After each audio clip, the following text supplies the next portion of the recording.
Laura Matthews never imagined that checking her grandmother's bank account would reveal a betrayal so deep it would shake her faith in family forever. What started as a routine favor for her 82-year-old grandmother turned into a nightmare of identity theft, financial fraud, and a digital trail that would expose the person she trusted most. This is the true story of how a young woman's world crumbled in an instant and how she fought back against the impossible odds stacked against her. Before we jump back in, tell us where you're tuning in from, and if this story touches you, make sure you're subscribed, because tomorrow I've saved something extra special for you. Laura Matthews had always been the responsible one in her family. At 26, she worked as a marketing coordinator for a small tech company in Austin, Texas, living in a modest one-bedroom apartment near downtown. Her life was predictable, organized, and exactly how she liked it. Every morning, she'd wake up at 6:30 a.m., make her coffee in the same blue ceramic mug, and check her phone for messages before starting her day. But Laura's greatest source of pride wasn't her career or her independence. It was her relationship with her grandmother, Eleanor Matthews. Grandma Ellie, as Laura called her, was a spunky 82-year-old who lived alone in the sprawling Victorian house where Laura's father had grown up, in Cedar Park, just outside Austin. Despite her age, Eleanor was sharp as a tack, still tending to her garden and hosting weekly bridge games with her friends. Laura visited her grandmother every Sunday without fail, a tradition that started when Laura was in college and continued even after she graduated and started working. These visits were sacred to her, a chance to escape the digital noise of her generation and connect with someone who had lived through 8 decades of change with grace and wisdom. The Matthews family wasn't large, but they were close-knit. Laura's parents, Michael and Sarah Matthews, lived in Dallas, where her father worked as an accountant and her mother taught elementary school. Then there was Derek, Laura's cousin, who was 3 years older and had always been the family's golden child. Derek Matthews Johnson had inherited his charm from his late father's side and his ambition from his mother, Patricia, who was Laura's father's sister. Growing up, Derek had been the star athlete, the straight-A student, and the one everyone expected to achieve great things. He'd graduated from UT with a business degree and had worked various sales jobs over the years, though he seemed to change companies frequently. What Laura admired most about Derek was how attentive he was to Grandma Ellie. He'd visit her almost as often as Laura did, sometimes even more. He'd help her with yard work, fix things around the house, and always remembered to bring her favorite chocolate-covered strawberries from the fancy grocery store. Eleanor often praised Derek to Laura, saying how wonderful it was to have such caring grandchildren. "You and Derek are my greatest blessings," Eleanor would tell Laura during their Sunday visits. "I don't know what I'd do without you both looking after me." The arrangement worked perfectly for everyone. Laura handled the emotional support, listening to Eleanor's stories, helping her organize old photographs, and making sure she wasn't lonely. Derek handled the practical matters, fixing leaky faucets, helping with heavy groceries, and occasionally assisting Eleanor with her finances when she got confused about online banking. Laura had never been particularly interested in money matters. She managed her own finances well enough, but the complexities of investments, retirement accounts, and estate planning felt overwhelming. Derek, with his business background, seemed much better equipped to help Eleanor navigate those waters. It was a Tuesday morning in early October when Laura's perfectly ordered world began to crack. She was sitting at her desk, responding to emails about an upcoming product launch when her phone rang. The caller ID showed Eleanor's name, which was unusual. Her grandmother rarely called during work hours. "Hi, Gramelli," Laura answered, immediately switching to the warm, patient tone she always used with her grandmother. "Laura, sweetheart, I'm sorry to bother you at work." Eleanor's voice sounded smaller than usual, tinged with confusion. "But I'm having some trouble with my bank account. I tried to pay my electric bill online yesterday, and it said I don't have enough money. But that can't be right, can it? I should have plenty for my pension and Social Security." Laura felt a knot form in her stomach. Eleanor had always been careful with money, living modestly but comfortably on her retirement income. The idea of her not having enough money for basic bills was alarming. "That does sound strange, Grandma. Have you checked your account balance recently?" "Well, that's just it," Eleanor said, and Laura could hear papers rustling in the background. I can't seem to remember my online banking password. And when I called the bank, they said they needed to verify my identity with all sorts of questions I couldn't answer. Something about recent transactions and account changes. Laura's marketing training had made her naturally analytical, and something about this situation felt off. Eleanor might forget where she put her reading glasses, but she was meticulous about her finances. She kept detailed records in a small notebook and always knew exactly how much money she had. "Would you like me to come over after work and help you figure this out?" Laura offered. "Oh, would you? I hate to trouble you, but Derek said he might stop by later this week to help, and I just don't want to wait that long. I'm worried something might be wrong." After work, Laura drove the familiar route to Cedar Park, her mind racing with possibilities. Maybe there was a banking error, or perhaps Eleanor had accidentally made a duplicate payment somewhere. These things happen all the time, especially with older people navigating online systems. Eleanor's house sat on a quiet street lined with mature oak trees, their leaves just beginning to turn golden in the Texas autumn. The Victorian home, with its wraparound porch and carefully maintained flower beds, had always felt like a sanctuary to Laura. But as she pulled into the driveway that evening, something felt different, heavier somehow.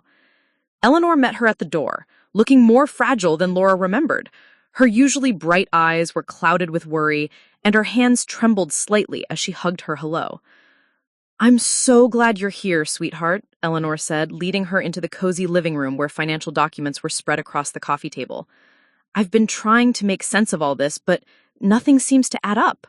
Laura sat down beside her grandmother and began examining the papers.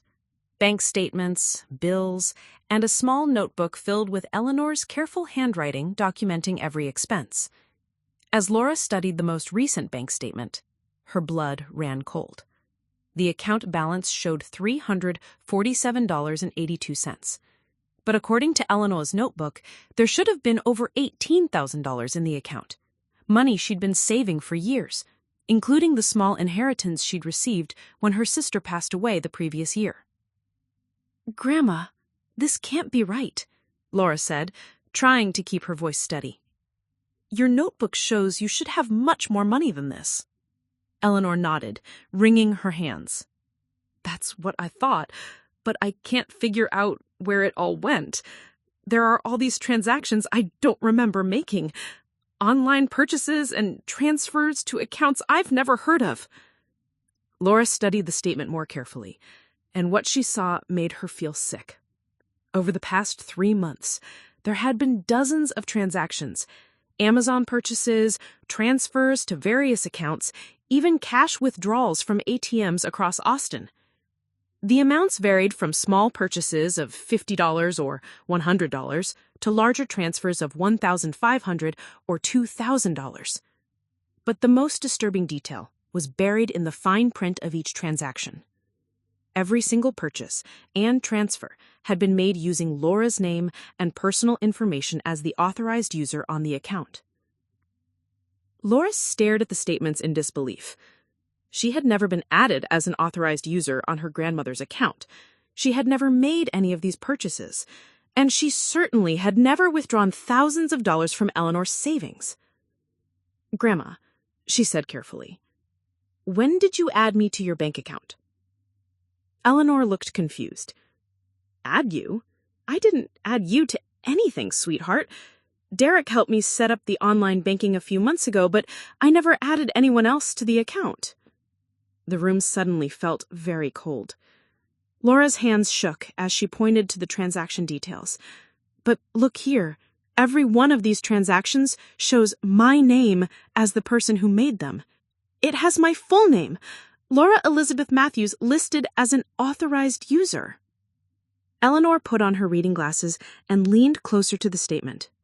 Her face went pale as she saw what Laura was pointing out. "But that's impossible," she whispered. You wouldn't." She trailed off, unable to voice what they were both thinking. Laura felt like the ground was shifting beneath her feet. Someone had used her identity to steal from her grandmother.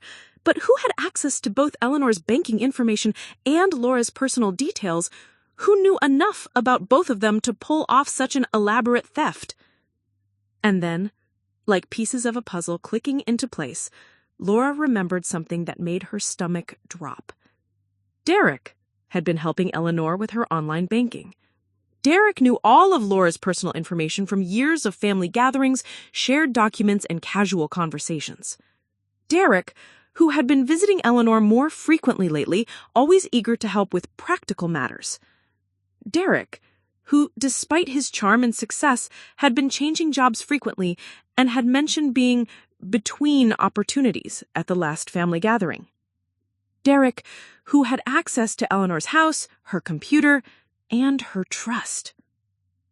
Laura said, "Grandma, I need to ask you something, and I need you to think carefully. When Derek helped you set up your online banking, did he ever ask for my personal information? My social security number, my address, anything like that?" Eleanor was quiet for a long moment, and Laura could see her trying to remember. "Well, he did say something about needing a backup person on the account, someone who could help if I ever got locked out. He said it was just a security measure, that I didn't need to worry about it. He asked for some information about you, but I thought it was just for emergency contact purposes." The betrayal hit Laura like a physical blow. Her own cousin, someone she'd trusted and loved her entire life, had manipulated her grandmother into giving him the information he needed to steal her identity and rob her blind. But as devastating as this realization was, Laura knew this was just the beginning. She had to find a way to prove what Derek had done, get Eleanor's money back, and somehow hold together what was left of their family. Looking at her grandmother's frightened, confused face, Laura made a silent promise. She would fight for Eleanor, no matter what it cost her. She would expose the truth, even if it meant going up against someone who knew all her weaknesses and had already proven he was willing to destroy lives for money. The quiet Tuesday evening in Cedar Park had just become the first battle in a war Laura never wanted to fight. But as she held her grandmother's trembling hands and looked at the evidence of Derek's betrayal spread across the coffee table, she knew there was no backing down. The real fight was just beginning.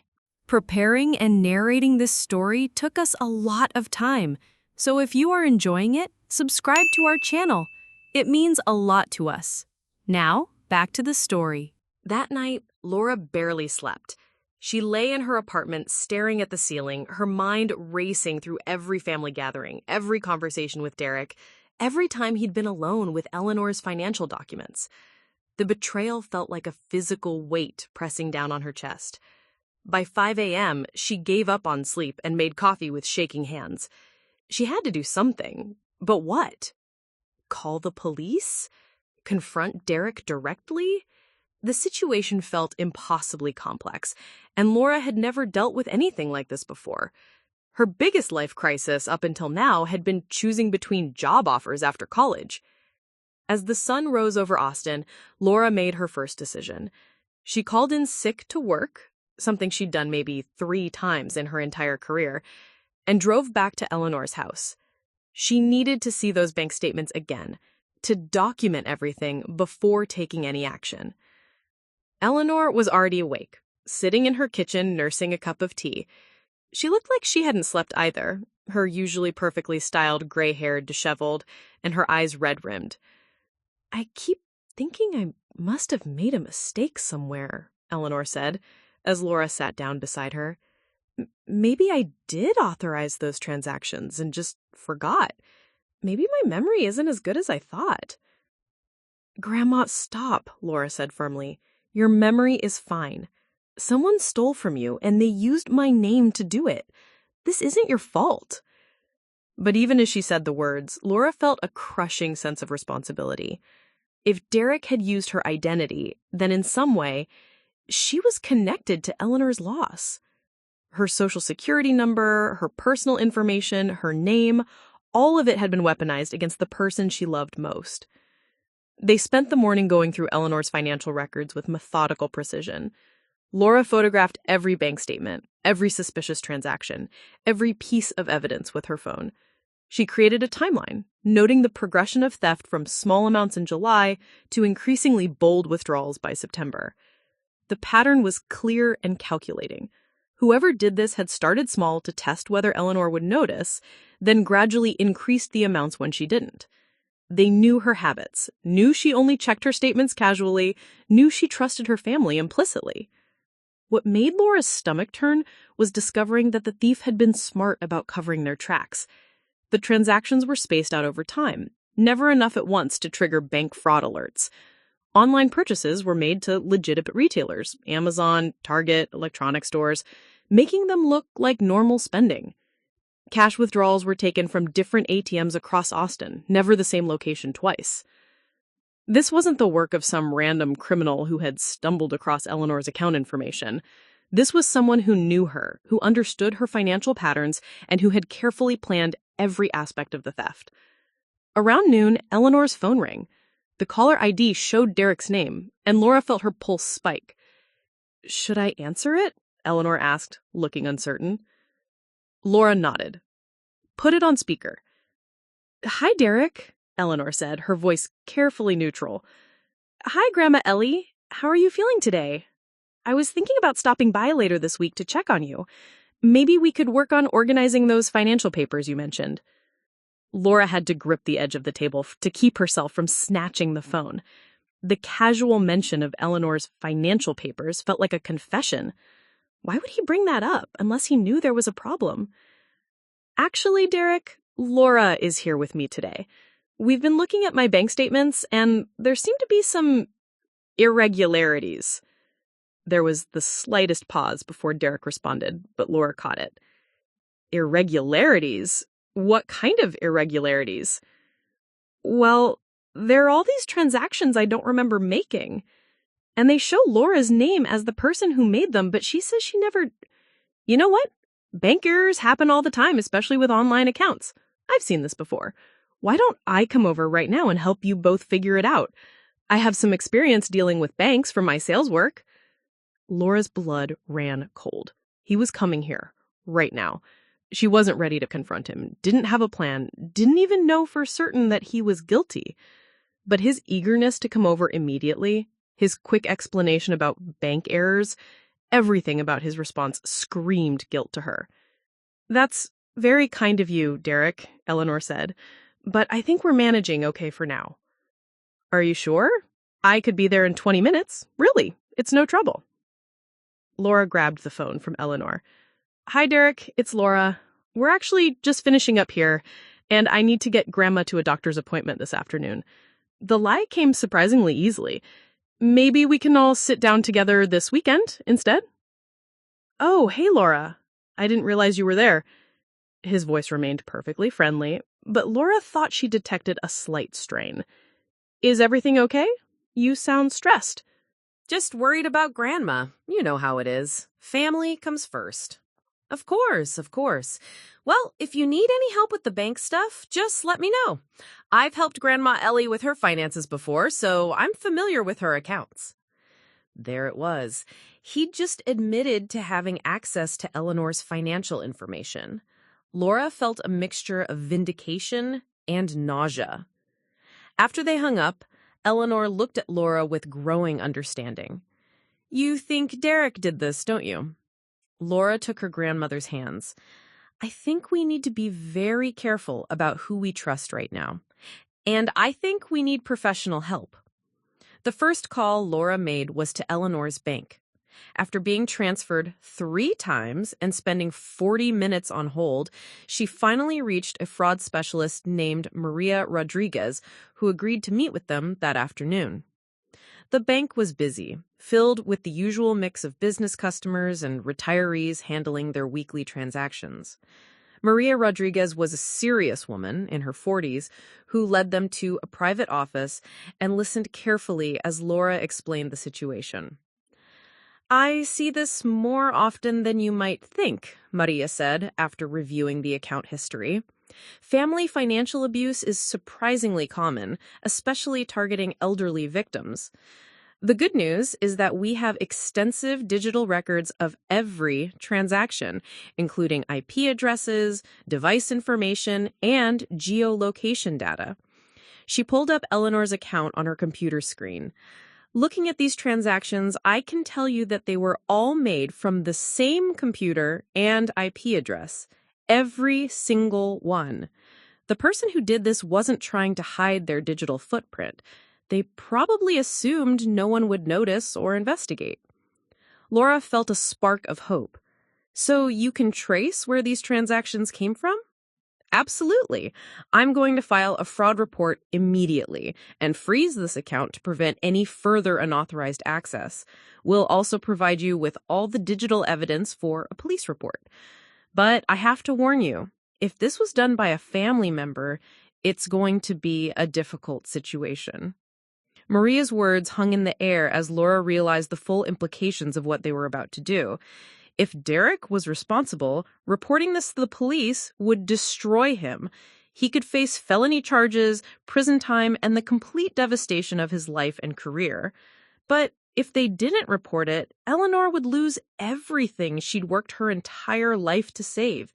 At 82, she didn't have the time or ability to rebuild her financial security. As they left the bank with a folder full of evidence and a case number for the fraud investigation, Laura felt the weight of the decision ahead of her. This wasn't just about money anymore. It was about justice, family loyalty, and the kind of person she wanted to be. Eleanor was quiet during the drive home, processing everything they'd learned. Finally, she spoke. "Laura, if Derek did this, what does that mean for our family?" It was the question Laura had been dreading. The Matthews family wasn't large, but they were close. Holiday gatherings, birthday celebrations, shared traditions that went back generations. If Derek was guilty, it wouldn't just destroy him, it would shatter the family's foundation of trust and love. "I don't know, Grandma," Laura said honestly, "but I know that what's right isn't always what's easy. And you deserve to have your money back and your security restored, no matter who took it from you." That evening, alone in her apartment, Laura stared at her phone. She had Maria Rodriguez's business card in one hand, and her laptop open to the Austin Police Department's website in front of her. One click would start a process that couldn't be undone. But she also had another option. She could confront Derek directly, give him a chance to explain, maybe even work out some kind of private arrangement where he paid Eleanor back without involving the authorities. It would be quieter, less destructive to the family, and might preserve some semblance of their relationships. The problem was that choosing the quiet route would also mean letting Derek get away with a calculated, systematic theft that had targeted their elderly grandmother. It would mean prioritizing family harmony over justice and accountability. Laura had never been the confrontational type. Throughout her life, she'd been the peacemaker, the one who smoothed over conflicts and found compromises. But sitting in her apartment, looking at photos of Eleanor's worried face from that morning, she realized that some situations couldn't be smoothed over. Some betrayals were too deep for compromise. At 11:47 p.m., Laura made her decision. She opened her laptop and began typing a detailed email to the Austin Police Department's Financial Crimes Division, attaching all the documentation she'd gathered and requesting a meeting to file a formal complaint. Before she could lose her nerve, she hit send. The war for Eleanor's justice had officially begun, and Laura had just fired the first shot. Tomorrow, there would be no going back. Detective James Harrison was not what Laura had expected. She'd imagined someone older, more intimidating, someone who looked like they'd seen every type of crime imaginable. Instead, the man who greeted her and Eleanor at the Austin Police Department's downtown station was probably only a few years older than Laura, with kind eyes and a gentle demeanor that immediately put Eleanor at ease. Financial crimes involving family members are some of the most complex cases we handle, Detective Harrison explained as he led them to a small conference room. The evidence is usually clear-cut, but the emotional and legal complications can be significant. It had been 3 days since Laura sent her email to the police department. 3 days of jumping every time her phone rang, wondering if Derek had somehow discovered what she was planning. 3 days of avoiding her parents' calls because she wasn't ready to explain what was happening. Detective Harrison spread their documentation across the conference table. Bank statements, transaction histories, the fraud report from Maria Rodriguez at the bank. Seeing it all laid out like evidence in a crime scene made the situation feel suddenly real and irreversible. "The good news is that you have excellent documentation," Harrison said, putting on reading glasses to examine the bank records. "The bad news is that identity theft cases can take months to investigate properly, especially when they involve family members who had legitimate access to the victim's personal information." Eleanor shifted uncomfortably in her chair. Even now, I could see her struggling with the reality of what they were doing. Reporting Derek to the police felt like a betrayal of everything the Matthews family stood for. "What exactly happens next?" Laura asked.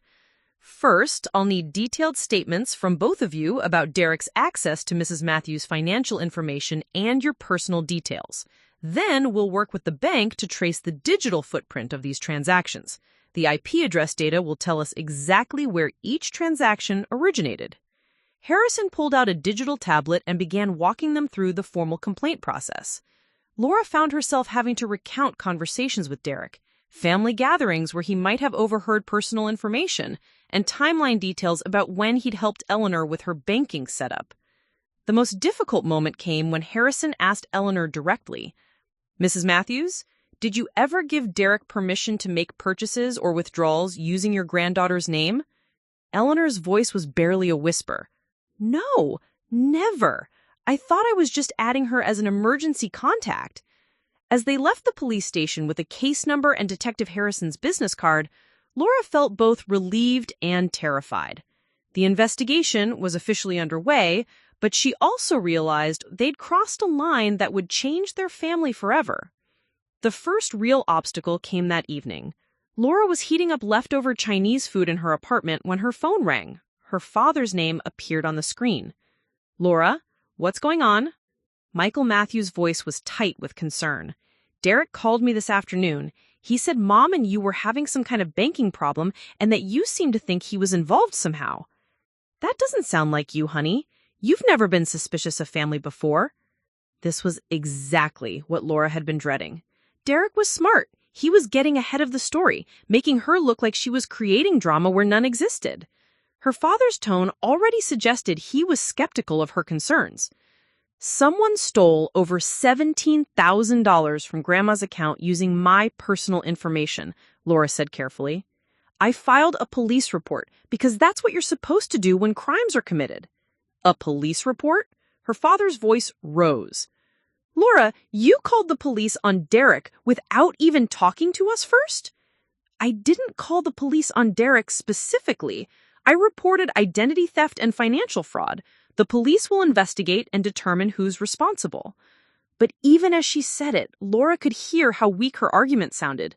Derek hadn't been officially accused yet, but everyone in the family would know he was the only person with access to both Eleanor's banking information and Laura's personal details. "This is going to destroy our family," her father said quietly. "Whatever happened, couldn't we have worked it out privately? Derek has had some financial struggles lately, but he's not a criminal." There it was, the admission Laura had been dreading. Her father already knew Derek was having money problems. That meant the rest of the family probably knew too, which meant they'd all question why she hadn't just quietly helped Derek instead of involving the police. After a tense 20-minute conversation, Laura hung up feeling more isolated than ever. Her father hadn't explicitly taken Derek's side, but he'd made it clear that he thought she'd handled the situation wrong. The next morning brought another challenge. Laura arrived at work to find her boss, Jennifer, waiting by her desk with a concerned expression. "Laura, I need to talk to you in my office. We received an unusual call yesterday afternoon." In Jennifer's office with the door closed, Laura learned that someone had called her company's HR department claiming to be investigating her for financial fraud. The caller had asked about her employment status, salary, and whether she'd ever been in financial trouble. "Obviously, we didn't provide any information, but I wanted to make you aware that someone is digging into your background. Is everything okay?" Laura felt sick. The caller had to be Derek. He was already trying to undermine her credibility, probably hoping to make her look like someone who might steal from her own grandmother out of financial desperation. "I'm the victim of identity theft," Laura told Jennifer carefully. "Someone used my personal information to steal money from my grandmother. There's an active police investigation." Jennifer's expression shifted from concern to understanding. That explains the background check. Are you safe? Do you need time off to deal with this? Laura almost said yes. Part of her wanted to take a leave of absence, hide away until the whole thing was resolved.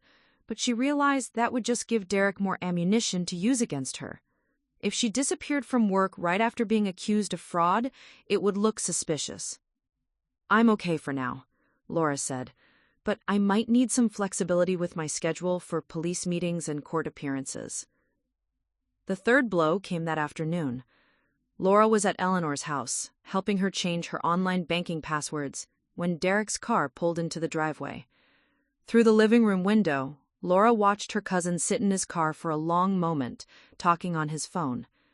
Even from a distance, she could see the tension in his posture, the sharp gestures he was making as he spoke. When he finally got out of the car and walked toward the house, his usual easy smile was nowhere to be seen. Laura, Eleanor said nervously, maybe I should talk to him alone. No, Laura said firmly. If he's here to intimidate you or try to manipulate you into dropping the investigation, I want to be here. Derek knocked on the front door, something he'd never done before in all the years Laura had known him. He'd always just walked in like family. The formal knock felt ominous. Eleanor opened the door and Derek stepped inside. He looked different somehow. Older, more haggard. His usually perfectly styled hair was disheveled, and there were dark circles under his eyes. Grandma Ellie, he said, his voice carefully controlled. I think we need to clear up some misunderstandings. He looked at Laura, and for the first time in her life, she saw something cold in his eyes. This wasn't the charming, caring cousin she'd grown up with. This was someone who felt cornered and was ready to fight back. Laura, I can't believe you involved the police without even talking to me first. Do you have any idea what you've done? I could lose my job. My girlfriend might leave me. You're destroying my life over some banking errors. Banking errors? Laura stood up, anger finally overriding her fear. Derek, $17,000 didn't just disappear. Someone systematically stole that money using my identity, and you're the only person who had access to both Grandma's banking information and my personal details. That's ridiculous, Derek said, but Laura noticed he didn't deny having access to the information. You're being paranoid. Maybe you should consider that you're not remembering things correctly. Maybe you authorized some of those transactions and forgot. It was a calculated attack on her credibility, and Laura realized this was probably the same argument he'd been making to other family members. She was the one who was confused, paranoid, remembering things wrong. I never authorized anything, Laura said steadily. And the police are going to trace every transaction back to the computer and location where they were made. The truth is going to come out whether you admit it or not. For just a moment, Derek's mask slipped. Laura saw panic flash across his face before he recovered his composure. Fine, he said coldly. If you want to drag our family through this mess, that's your choice. But don't expect everyone to take your side. Don't expect to still be welcome at family gatherings when this is over. It was a threat, plain and simple. Derek was telling her that pursuing justice would cost her the family she loved. He was betting that she'd choose family harmony over holding him accountable. After Derek left, Eleanor sat down heavily in her favorite chair. Laura, maybe he's right. Maybe we should just let this go. I don't want to be the reason our family falls apart. Looking at her grandmother's frightened face, Laura realized the full scope of what she was up against. Derek wasn't just trying to avoid consequences. He was actively working to isolate her, undermine her credibility, and pressure Eleanor to drop the investigation. But Laura also realized something else. Every move Derek made to discredit her or control the situation was actually more evidence of his guilt. An innocent person would have welcomed the investigation as a chance to clear their name. An innocent person wouldn't be calling her workplace or threatening her family relationships. Grandma, Laura said gently. "I know this is scary, but backing down now won't make Derek innocent. It'll just make him think he can get away with anything." That night, Laura sat in her apartment making a list of everything that had happened in just 4 days since filing the police report. Derek's immediate attempt to control the narrative with her father, the suspicious call to her workplace, his threatening visit to Eleanor's house. Each incident was another piece of evidence showing Derek's consciousness of guilt, but they were also signs that this fight was going to get much worse before it got better. Laura was learning that seeking justice wasn't just about filing reports and waiting for the system to work. It was about weathering attacks on her character, maintaining her resolution when family members turned against her, and protecting Eleanor from Derek's manipulation. The naive part of her had hoped that once she reported the crime, the truth would quickly emerge and Derek would be held accountable. Instead, she was discovering that fighting for what was right would require her to become someone she'd never been before, someone willing to stand alone against her own family if necessary. The real battle was just beginning. 2 weeks into the investigation, Laura discovered that fighting financial fraud was like learning a completely new language. Terms like digital forensics, transaction metadata, and IP geolocation became part of her daily vocabulary as she worked closely with Detective Harrison to build their case. The breakthrough came on a rainy Thursday morning when Detective Harrison called with news that would change everything. "Laura, we've got the preliminary digital forensics report back from the bank," he said, his voice carrying a note of excitement. "Every single fraudulent transaction was made from the same computer, and we've traced the IP address to a specific location." Laura was at her desk at work, but she stepped outside into the hallway for privacy. "Where?" "The transactions all originated from an apartment complex called Riverside Gardens on South Lamar, apartment 247. Does that address mean anything to you?" Laura's heart pounded. She didn't know Derek's exact address, but she knew he lived somewhere in that area of Austin.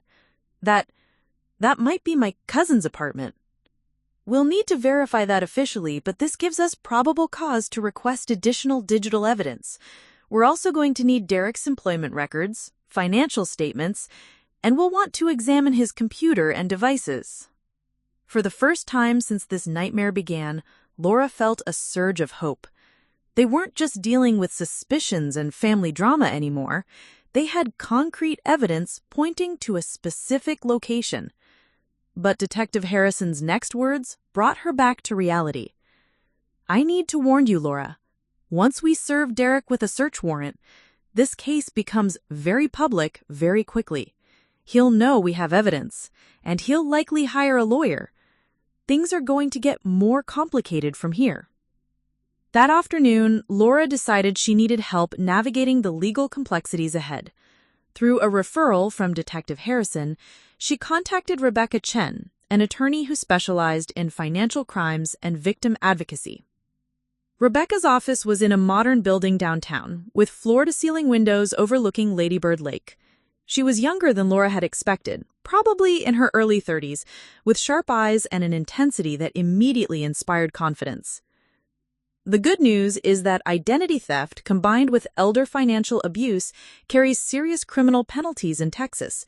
The bad news is that family financial abuse cases often get complicated by civil litigation, emotional manipulation, and attempts to portray the victim as confused or complicit. Rebecca spread out a legal pad and began sketching what she called a battle plan. "Derek is going to claim one of 3 things," she said, drawing 3 columns. "Either the transactions were authorized by Eleanor and she's now confused about what she agreed to, or you actually made the purchases yourself and are now trying to frame him, or there's some technical explanation that makes him look innocent." Laura felt overwhelmed. How do we prove that none of those things are true? Evidence, timeline, and witnesses. We need to establish a clear pattern showing Derek had exclusive access to the necessary information, that Eleanor was consistently deceived about what she was authorizing, and that you had no knowledge of or benefit from these transactions. Over the next hour, Rebecca walked Laura through the legal process that lay ahead. Criminal charges would be handled by the district attorney's office, but Eleanor could also file a civil lawsuit to recover damages. There would be depositions, possibly a trial, and months of legal proceedings that would consume Laura's time and energy. "I want you to understand something important," Rebecca said as their meeting concluded. "Family financial abuse cases have a high emotional toll on everyone involved. Derek isn't just going to accept responsibility and apologize.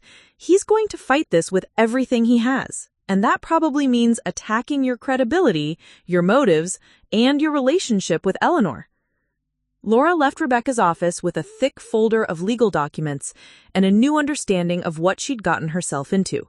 This wasn't just about getting Eleanor's money back. It was about surviving a legal war that could last for years. The next challenge came from an unexpected source. Laura was visiting Eleanor on Sunday, their traditional weekly visit, when her grandmother showed her a letter that had arrived in the mail the day before. The letter was from Derek, handwritten on expensive stationery, addressed to "My beloved grandmother Eleanor." Laura read it with growing fury. "Grandma Ellie, I'm heartbroken that our family is going through this difficult time. I know you're confused about your banking situation, and I understand why Laura is trying to help, but I'm worried that she's being influenced by people who don't understand our family. I've been thinking about our conversation a few months ago when you mentioned wanting to help me with my business startup costs. I realize now that there might have been some miscommunication about how that help was supposed to work. Maybe some of the banking confusion comes from that. I want you to know that I never intended to cause any problems, and I'm willing to work out whatever misunderstanding has occurred. But I'm very concerned that Laura has involved lawyers and police officers who are going to make this situation much worse for everyone. I love you, and I love our family. Can we please sit down together and work this out privately? Your devoted grandson, Derek.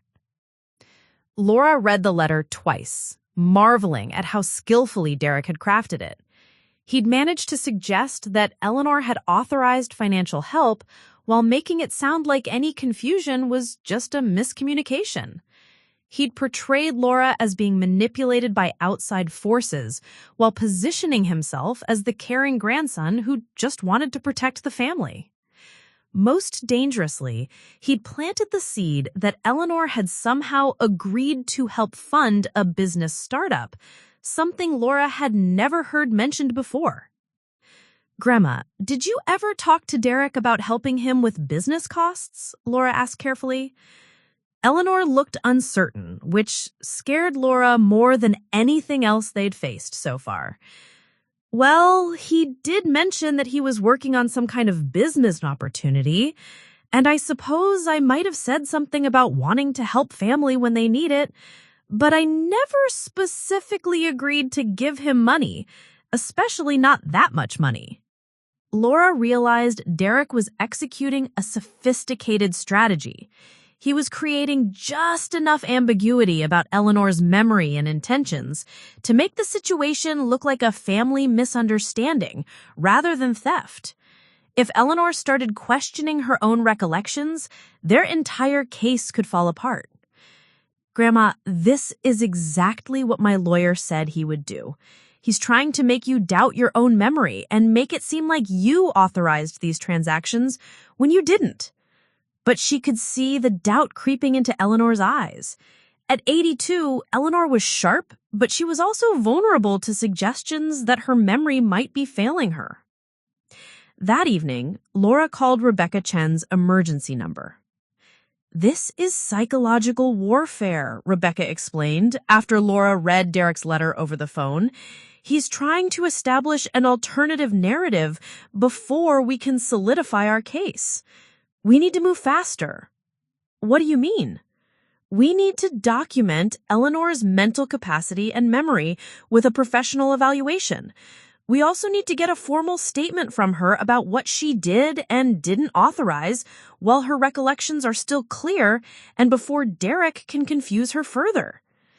The next morning, Rebecca arranged for Eleanor to be evaluated by Dr. Patricia Vance, a geriatric psychiatrist who specialized in assessing mental capacity in legal cases. Dr. Vance's evaluation would serve as professional documentation that Eleanor was mentally competent and reliable in her recollections. Dr. Vance was a calm, professional woman who put Eleanor immediately at ease. She conducted a comprehensive assessment that included memory tests, cognitive evaluations, and detailed questions about Eleanor's understanding of financial transactions. Dr. Vance shows no signs of cognitive impairment, she explained to Laura and Rebecca after the evaluation. Her memory is excellent for her age, she understands complex financial concepts, and she's very clear about what she did and didn't authorize regarding her banking. But the evaluation also revealed something troubling.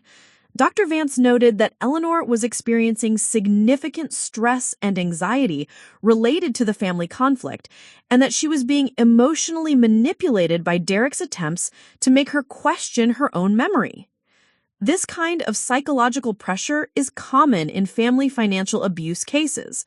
The perpetrator often tries to undermine the victim's confidence in their own perceptions as a way of avoiding accountability.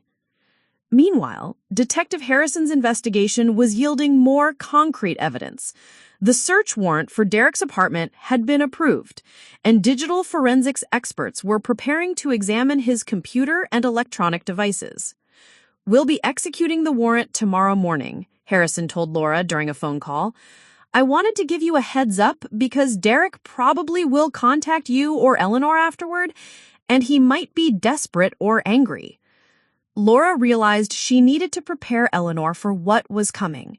Derek's world was about to collapse around him, and there was no telling how he might react. That evening, Laura stayed overnight at Eleanor's house for the first time since she was a child. She wanted to be there in case Derek tried to contact Eleanor after the police search, and she also wanted to ensure her grandmother felt protected and supported. As they sat together in Eleanor's living room, watching the news and trying to maintain some sense of normalcy, Laura reflected on how much she'd learned in just a few weeks. She'd gone from being a marketing coordinator who avoided conflict to someone who understood legal procedures, digital forensics, and psychological manipulation tactics. She'd gained allies in Detective Harrison, Rebecca Chen, and Dr. Vance, people who believed her story and were fighting alongside her for justice. But she'd also gained a deeper understanding of what she was up against. Derek wasn't just a family member who'd made a mistake. He was someone who planned and executed a sophisticated theft, and who was now using every psychological and legal tool at his disposal to avoid consequences.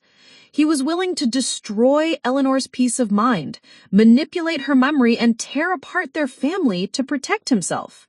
But Laura had also discovered something about herself that she'd never known before. She was stronger than she realized, more determined than she'd ever been, and completely unwilling to let Derek win. Tomorrow, when the police searched Derek's apartment, the evidence would either confirm everything she suspected or force her to question her entire understanding of the situation. Either way, Laura knew she was ready for whatever came next. The call came at 6:47 a.m. on a Tuesday morning, jolting Laura awake from the first decent sleep she'd had in weeks. Detective Harrison's voice was tense, lacking his usual calm professionalism. "Laura, we have a problem. A big one." Still groggy, Laura sat up in bed, immediately alert. "What happened? Did you execute the search warrant?" "We did, yesterday morning, but Derek's apartment was completely cleaned out, not just of evidence, but of everything. The place was empty except for basic furniture. No computer, no personal documents, no electronic devices. Nothing." Laura felt like she'd been punched in the stomach. "What do you mean, cleaned out?" "I mean, someone had systematically removed anything that could contain digital evidence. His neighbors said they saw a moving truck there over the weekend. Derek told them he was relocating for a new job opportunity." Laura sank back against her pillows, trying to process what this meant. So he knew about the search warrant? That's impossible, Harrison said, but his voice carried doubt. Search warrants are sealed. Only a handful of people knew about it. Myself, my partner, the judge who signed it, and the prosecutor's office. But as Laura hung up and tried to gather her thoughts, a more terrifying possibility occurred to her. What if Derek hadn't been tipped off about the search warrant? What if he'd been planning to disappear all along? The second blow came 2 hours later when Rebecca Chen called with news that shattered what remained of Laura's confidence in their case. "Laura, I need you to sit down," Rebecca said. "Eleanor called me this morning. She wants to withdraw her statement and drop all charges against Derek." "What?" Laura was in her kitchen making coffee and she nearly dropped the mug. "Why would she do that?" "Derek visited her yesterday evening after the police searched his apartment.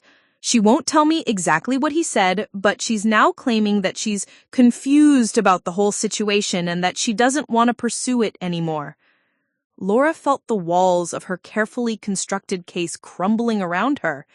Without Eleanor's cooperation, they had no victim testimony, no complaint, and no basis for prosecution. "Rebecca, Derek manipulated her. You know that, right? We have Dr. Vance's evaluation proving Eleanor is mentally competent. We can't let him intimidate her into dropping this." "I know, but legally, if the victim withdraws her complaint in a family financial matter, it becomes nearly impossible to proceed. The prosecutor's office won't pursue charges without Eleanor's cooperation." Laura drove straight to Eleanor's house, her mind racing with arguments and pleas she could make to change her grandmother's mind. But when she arrived, she found Eleanor in a state she'd never seen before, withdrawn, frightened, and refusing to make eye contact. "Grandma, what did Derek say to you?" Eleanor sat in her favorite chair, her hands folded tightly in her lap, staring at the floor. "I explained everything, Laura. I was confused about the banking situation. He was just trying to help me, and I gave him permission to handle some financial matters." The words sounded rehearsed, like Eleanor was reciting lines she'd been taught. Laura knelt beside her grandmother's chair, trying to catch her eyes. "Grandma, look at me. This isn't true, and you know it. Remember what Dr. Vance said? Your memory is perfect. You never gave Derek permission to take $17,000. But Eleanor just shook her head, still not meeting Laura's gaze. "I don't want to talk about this anymore. I want my family back together. I want this whole thing to go away." It was then that Laura noticed something that made her blood run cold. There was a new piece of paper on Eleanor's coffee table, a document with official-looking letterhead. Laura picked it up and read it with growing horror. It was a power of attorney document dated the previous day, giving Derek Matthews Johnson complete authority over Eleanor's financial affairs. Eleanor's signature was at the bottom, notarized and officially witnessed. "Grandma, what is this? When did you sign this?" Eleanor finally looked up, and Laura saw fear in her eyes. Genuine, deep fear. "Derek explained everything, Laura. I was confused about the banking situation. He was just trying to help me, and I gave him permission to handle some financial matters." Laura realized with sickening clarity what Derek had done. By getting Eleanor to sign over power of attorney, he'd retroactively legitimized every transaction he'd made. Even if we could prove he'd stolen the money initially, he could now claim that Eleanor had subsequently given him legal authority to handle her finances. It was a brilliant, evil move that transformed him from a thief into Eleanor's legally appointed financial representative. "Grandma, this document means Derek can now legally access all of your accounts. Do you understand that?" Eleanor's voice was barely a whisper. "He said it was just to clean up the banking problems. He said once everything was sorted out, we could cancel it." But Laura knew that Derek had no intention of canceling anything. He'd just secured legal control over Eleanor's remaining assets and immunity for prosecution for his past crimes. The third catastrophe came that afternoon when Laura arrived at work to find her boss, Jennifer with an expression of barely controlled anger. Laura, we need to talk. Now. In Jennifer's office, Laura learned that someone had filed a formal complaint with the Better Business Bureau and the Texas Attorney General's office, alleging that Laura had been embezzling money from clients through her marketing campaigns. The complaint includes detailed financial records, supposedly showing that you've been inflating campaign costs and pocketing the difference, Jennifer explained. It also alleges that you've been using company resources for personal financial gain. Laura stared at the official documents spread across Jennifer's desk. The complaint was signed by Derek Matthews Johnson, concerned family member, and included fabricated invoices, altered financial records, and a detailed narrative painting Laura as a desperate employee stealing from her own company. Jennifer, this is completely false. Derek is my cousin. He's the one I told you about who stole from my grandmother. This is his attempt to discredit me. But as Laura looked at the fabricated evidence, she realized how convincing it appeared. Derek had used his business background to create professional-looking documents that made her look guilty of exactly the kind of financial crimes she was accusing him of committing. I believe you, Laura, Jennifer said carefully, but our company is now under investigation. I have to suspend you pending the outcome of the official inquiry. I'm sorry, but I have no choice. Walking out of her office building that afternoon, carrying a box of personal belongings and facing unemployment, Laura felt completely defeated.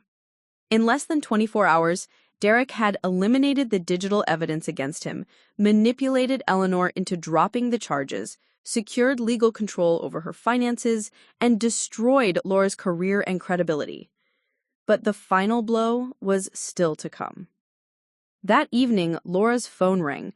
Her mother's name appeared on the screen, and Laura answered, hoping for some family support in her darkest hour.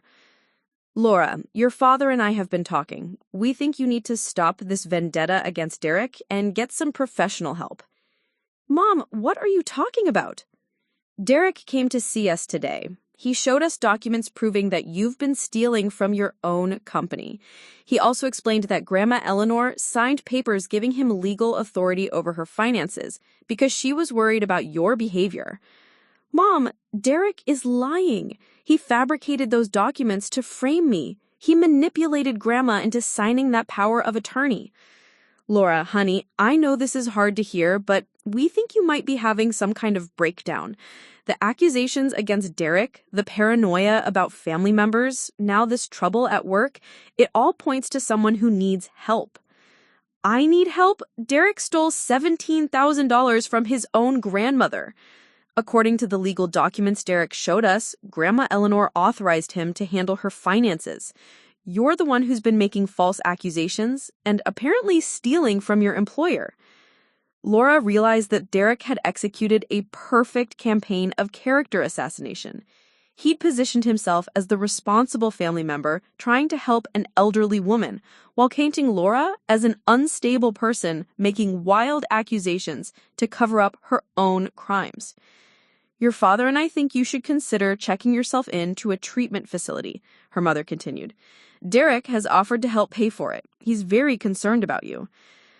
After hanging up, Laura sat alone in her apartment, staring at the pile of evidence she'd collected over the past month. Bank statements, police reports, legal documents, all of it now meaningless because Derek had found a way to make himself look like the victim and her look like the perpetrator. She lost her job, her family's support, and any chance of justice for Eleanor. Derek had legal control over Eleanor's finances and the sympathy of the entire family. He'd managed to portray Laura as a disturbed criminal woman who was harassing an innocent man and manipulating a confused elderly woman. For the first time since this nightmare began, Laura wondered if Derek was going to win completely. She was alone, unemployed, discredited, and facing the possibility that her own family would never believe her again. But as she sat in the darkness of her apartment, looking at the city lights through her window, Laura realized something important. Derek's response was so extreme, so calculated, and so desperate that it actually proved her original suspicions were correct. An innocent person doesn't flee their apartment, manipulate an elderly woman into signing over power of attorney, fabricate evidence to frame their accuser, and launch a coordinated campaign to destroy someone's life and reputation. Derek's actions weren't the actions of someone defending himself against false accusations. They were the actions of someone who knew he was guilty and was willing to do anything to avoid consequences. Derek had lost this battle decisively, but the war wasn't over yet. 3 days after losing her job and her family's support, Laura was sitting in a coffee shop near downtown Austin, staring at her laptop screen and the growing pile of rejection emails from potential employers. Word traveled fast in Austin's tight-knit business community, and Derek's fabricated embezzlement allegations had poisoned her professional reputation. She was about to close her laptop and surrender to despair when an email notification popped up that changed everything. The sender was someone named Marcus Rivera, and the subject line read, R.E. Derek Matthews Johnson, you're not alone. Laura's heart raced as she opened the message.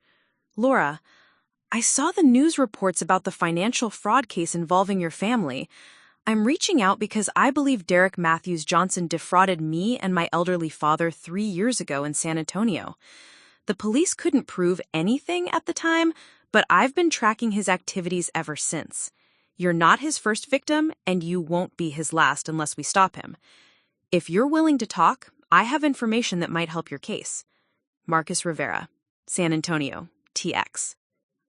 Laura read the email 3 times before fully processing what it meant. Derek had done this before.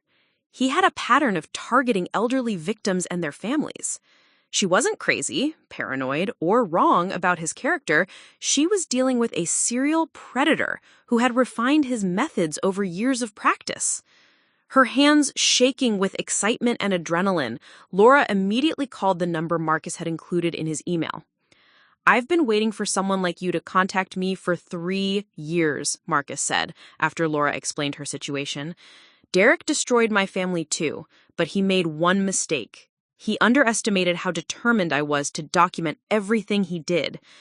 Marcus Rivera was a software engineer in San Antonio whose 78-year-old father had been Derek's previous victim. According to Marcus, Derek had befriended his father at a senior community center, gained his trust over several months, and then systematically stolen $23,000 from his accounts using identity theft tactics nearly identical to what he'd done to Eleanor. The difference is that my father developed dementia shortly after the theft, so he couldn't testify about what Derek had done. Without a competent victim, the police couldn't pursue charges. But I've been spending the last 3 years building a file on Derek's activities.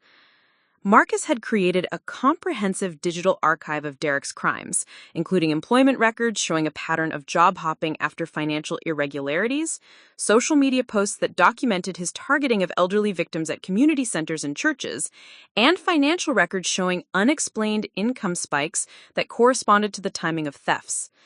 I've been waiting for Derek to strike again so I could connect with his next victim, Marcus said.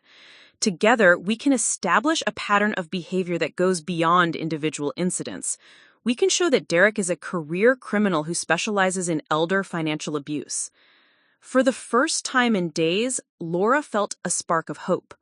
But Marcus had even more shocking information to share. Laura, Derek didn't just target my father randomly. He researches his victims carefully, including their family members. I found evidence that he'd been investigating your grandmother's financial situation for over a year before he made his move. Marcus emailed Laura a collection of screenshots showing Derek's social media activity from the previous year. Hidden among normal posts about family gatherings and work updates were carefully crafted questions designed to extract information about Eleanor's financial status, living situation, and family relationships. In one Facebook post from 8 months earlier, Derek had shared a photo from a family barbecue with the caption, "So grateful for family time with Grandma Ellie. She was telling us about her smart investment strategies and how well her retirement planning has worked out. #blessed, #family first." The comments section revealed Derek fishing for specific financial information. He'd asked leading questions about Eleanor's bank, her investment accounts, and whether she had help managing her finances. Laura remembered that barbecue. She thought Derek was just making conversation. He was conducting reconnaissance. Every casual question about Grandma's finances, every offer to help with her banking, and every visit to her house, it was all part of a systematic plan to identify and exploit her vulnerabilities. But Marcus had discovered something even more damning. Through his investigation, he'd learned that Derek had been using multiple identities and social security numbers to commit fraud across Texas. The power of attorney document Derek had manipulated Eleanor into signing contained a social security number that didn't match Derek's actual number, meaning the document was not only fraudulent, but also involved federal identity theft. This isn't just elder abuse anymore. This is organized fraud involving federal crimes. The FBI's Financial Crimes Task Force has been looking for Derek under one of his aliases for mail fraud in Houston. Laura felt like she was seeing the complete picture for the first time. Derek wasn't just her troubled cousin who had made some bad financial decisions.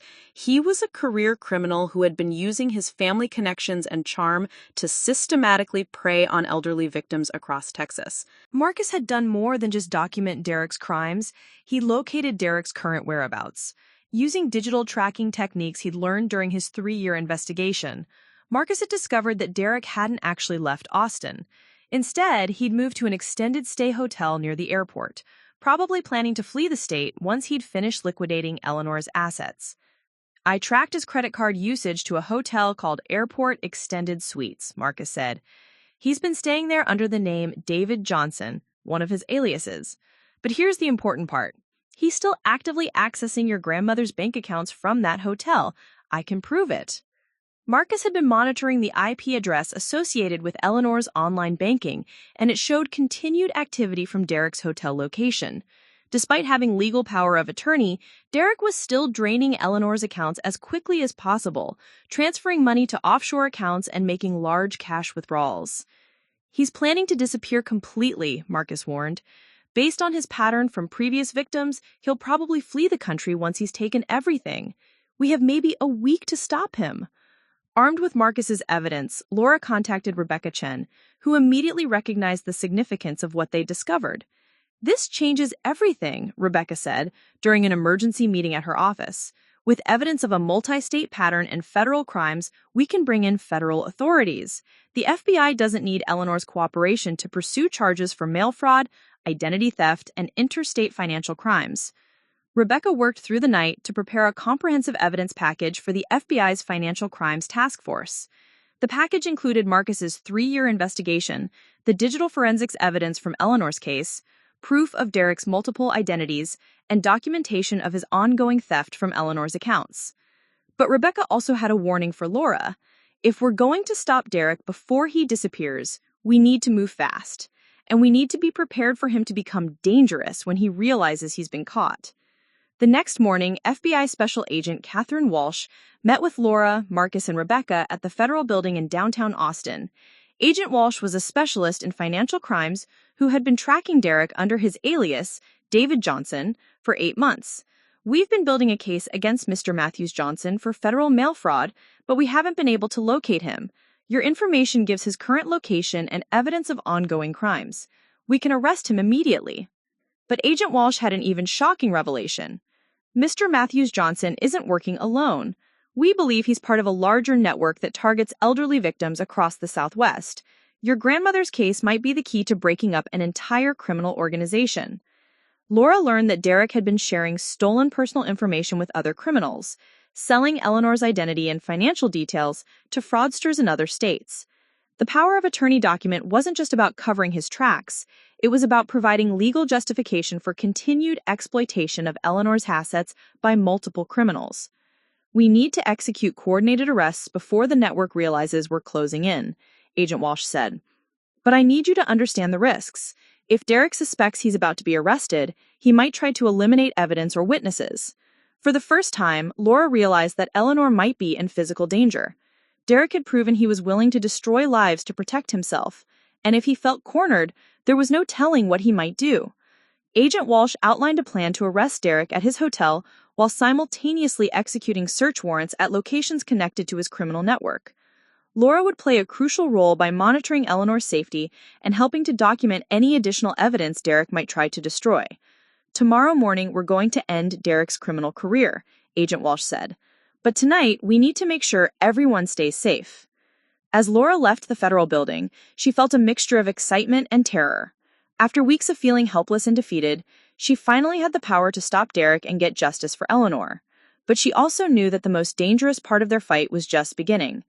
Derek had spent years perfecting his criminal methods, manipulating victims and evading consequences. Tomorrow, he would discover that his latest victim had found allies, uncovered his secrets, and built a case that would finally hold him accountable. The breakthrough Laura had been hoping for wasn't just about gathering evidence or finding legal help.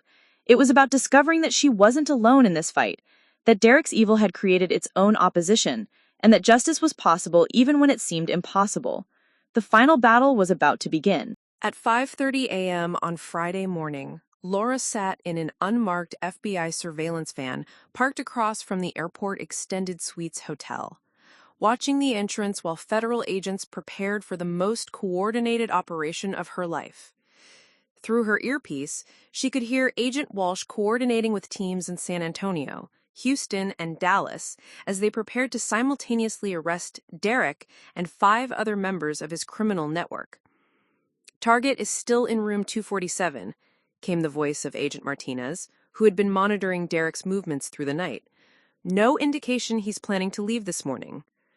Laura felt her stomach churning with a mixture of anticipation and dread. After 6 weeks of feeling powerless, she was finally about to see Derek face consequences for his crimes, but she also knew that everything could go wrong in the next few hours. Agent Walsh's voice crackled through the earpiece. "Laura, I need you to call Eleanor one more time. Make sure she's safe and that Derek hasn't contacted her since yesterday." Laura dialed Eleanor's number with shaking hands. Her grandmother had been staying with a neighbor, Mrs. Patterson, for protection while the FBI operation unfolded. Eleanor still didn't fully understand that Derek was a career criminal, but she'd been frightened enough by his increasingly erratic behavior to accept Laura's suggestion that she stay somewhere safe. "Grandma, it's Laura. How are you feeling this morning?" "I'm fine, sweetheart, but I'm confused about why I need to stay at Margaret's house," Eleanor said. Her voice sounded frail and uncertain. "Derek called me again last night, asking where I was. He seemed very upset that I wasn't at home." Laura's blood ran cold. "Derek called you? What time? What did he say?" "Around 11 o'clock. He said he needed to pick up some papers from the house and wanted to make sure I was okay. When I told him I was staying at Margaret's, he got very quiet. Then he asked for Margaret's address, but something about the way he asked made me uncomfortable, so I didn't tell him." Agent Walsh, who had been listening to the conversation, immediately began issuing orders to other agents. Derek's late-night call suggested he might be planning something desperate before fleeing Austin. "Mrs. Matthews, this is very important," Agent Walsh said, taking Laura's phone. "Did Derek say anything else? Anything about traveling or leaving town?" "Well, he did mention something about taking care of some business this morning before his flight. He said he had a plane to catch this afternoon." Agent Walsh's expression turned grim. "We need to move now. If Derek is planning to leave today, he might try to eliminate evidence or witnesses before he goes." The carefully planned morning arrest suddenly became an emergency operation. Through her earpiece, Laura heard Agent Walsh coordinating with the tactical team preparing to storm Derek's hotel room. "All units, we're moving to active arrest mode. Target may be planning immediate departure. Execute search warrant now." Laura watched through binoculars as a team of federal agents moved swiftly through the hotel parking lot. They'd been planning to wait until Derek left his room, but the possibility that he might be planning to flee or worse meant they had to take him while he was contained in the hotel. "Breach! Breach! Breach!" came Agent Martinez's voice as the tactical team reached Derek's door. What happened next unfolded like a nightmare in slow motion. Instead of the quick and clean arrest they'd planned, Laura heard shouting, crashes, and then Agent Martinez's urgent voice. "Room is empty. Target is not here. Window is open. Looks like he went out the fire escape." Derek had somehow detected the surveillance and escaped during the night.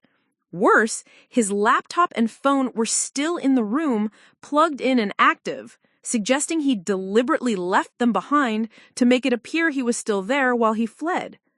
"He's been gone for hours," Agent Walsh said grimly as she surveyed Derek's abandoned hotel room. "This was planned. He knew we were coming." Laura felt like she was reliving her worst nightmare. Once again, Derek had stayed one step ahead, anticipating their moves and escaping before they could catch him. But this time, his escape felt more ominous because of his call to Eleanor and his mention of having business to take care of. Agent Walsh immediately expanded the manhunt, putting alerts at airports, bus stations, and border crossings. But she also had to consider a terrifying possibility that Derek wasn't trying to flee the state, but instead was planning to eliminate witnesses or evidence before disappearing. "We need to secure Eleanor immediately," Agent Walsh told Laura. "If Derek is desperate enough to escape federal custody, he might try to hurt the people who can testify against him." But when Laura called Mrs. Patterson's house, there was no answer.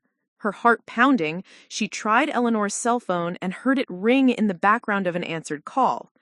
"Hello?" came a voice that made Laura's blood freeze. It was Derek. "Hi, cousin. I think you and I need to have a conversation." "Derek, where is my grandmother?" "Grandma Ellie is fine. She's right here with me.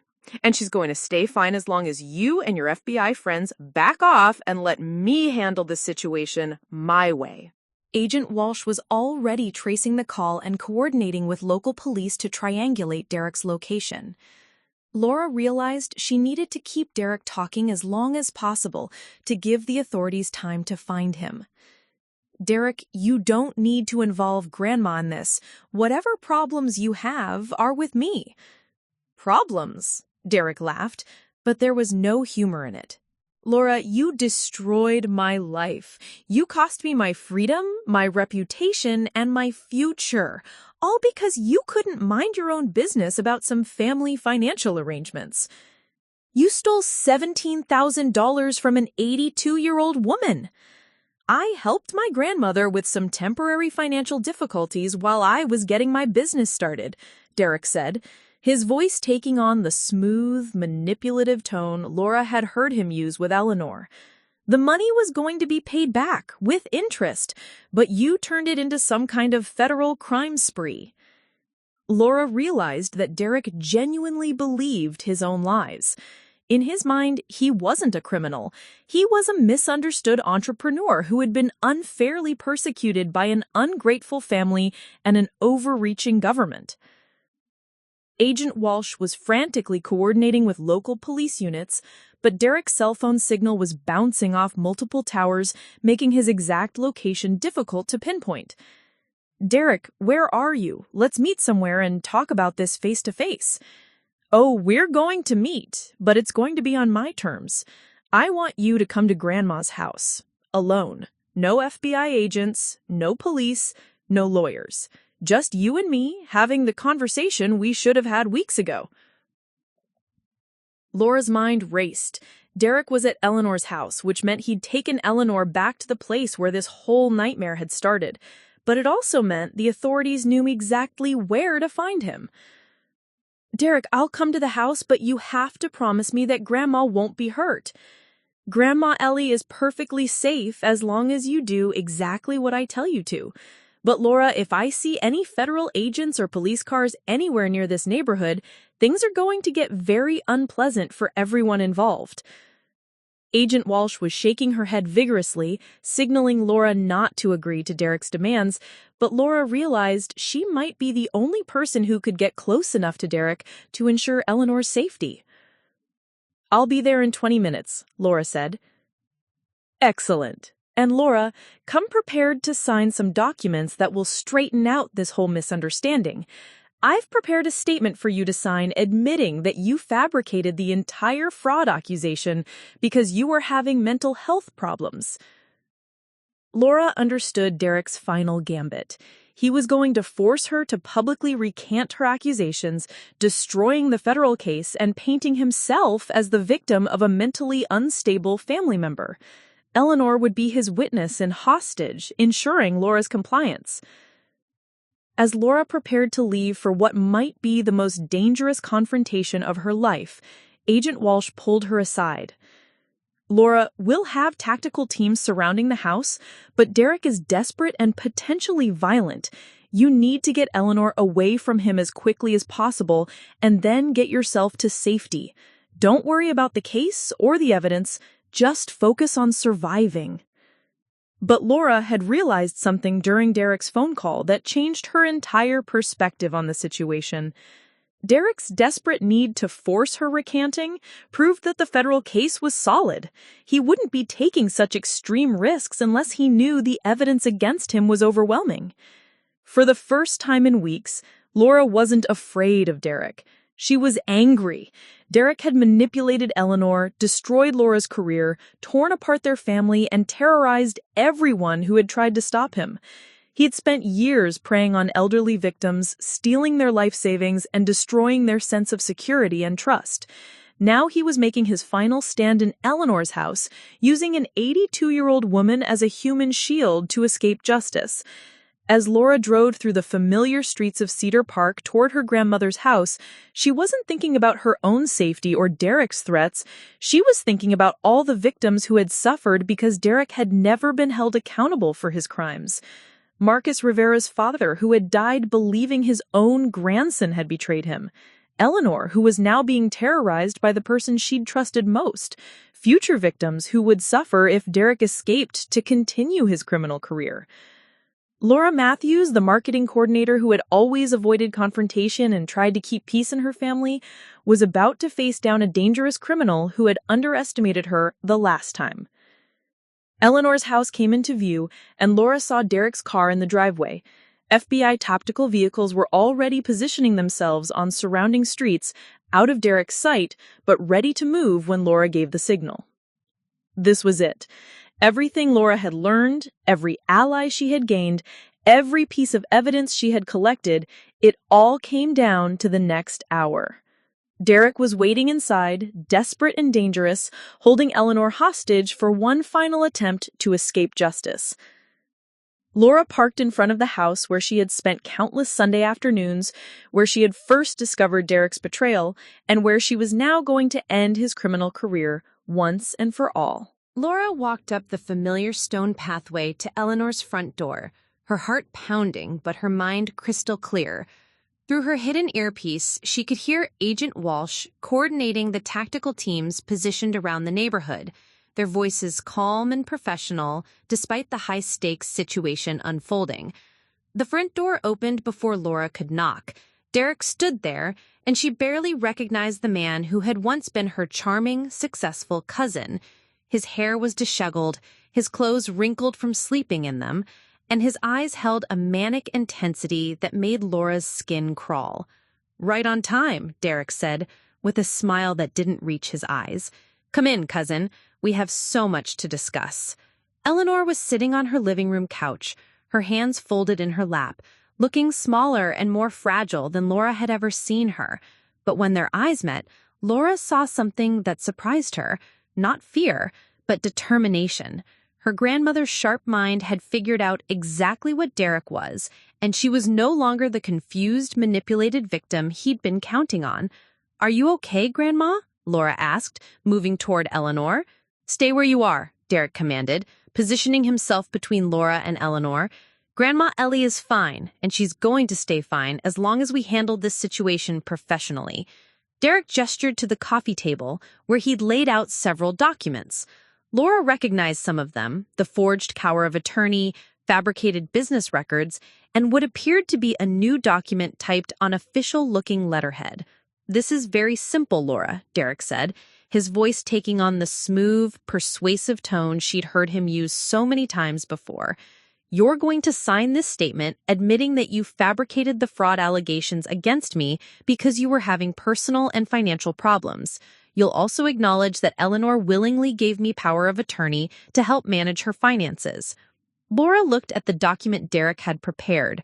It was a masterpiece of manipulation.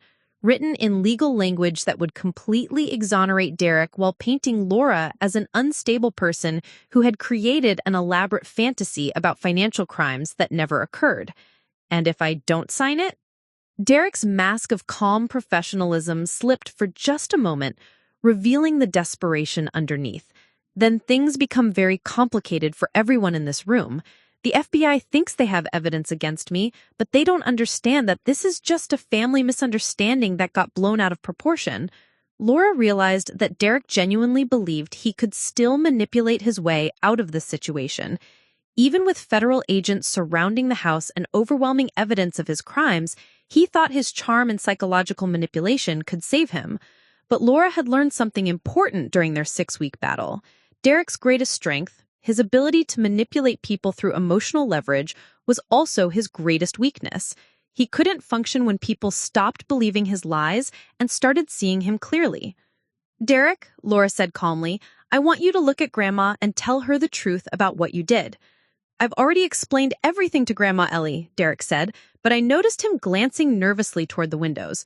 "She understands that this whole situation is just a misunderstanding." "No," Eleanor said quietly, speaking for the first time since Laura had arrived. "Derek, I understand exactly what you did. You stole my money, you lied to my family, and you used my trust to hurt the people I love most." Derek's confident demeanor cracked. For the first time, he was facing a victim who was no longer willing to be manipulated or intimidated. "Grandma, you're confused," Derek said, his voice becoming more strained. "The stress of this situation has been hard on everyone. That's why we need to resolve this quietly, as a family." But Eleanor stood up from the couch, moving slowly but with unmistakable dignity. "Derek, I am 82 years old, not stupid. I know exactly what you did, and I know exactly why you're here with these papers." Laura saw Derek's panic beginning to surface as his final manipulation attempt failed. Eleanor was supposed to be his ace in the hole, the confused elderly victim who would support his version of events. Instead, she was calmly and clearly calling him out for his crimes.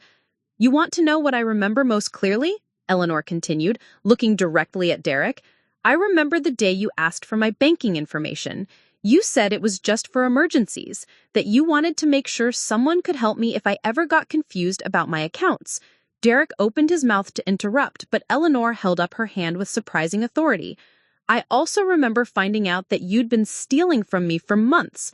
I remember discovering that you'd used Laura's name to cover your tracks, and I remember the fear in your eyes when you realized you'd been caught." Laura watched Derek's psychological control completely collapse. The elderly woman he'd targeted as an easy victim was dismantling his entire defense with calm, precise recollections that destroyed every lie he had built. "Most of all," Eleanor said, "I remember what you said when you forced me to sign that power of attorney. You told me that if I didn't cooperate, you would make sure Laura went to prison for crimes you committed. You threatened to destroy my granddaughter's life to save yourself." Derek's face went pale. He'd assumed Eleanor wouldn't remember those details or wouldn't be willing to testify about them. But Eleanor had not only remembered everything, she was prepared to hold him accountable. "That's when I knew you weren't the grandson I'd loved and trusted. That's when I knew you were just a criminal who had been using our family." Laura felt a surge of pride and love for her grandmother.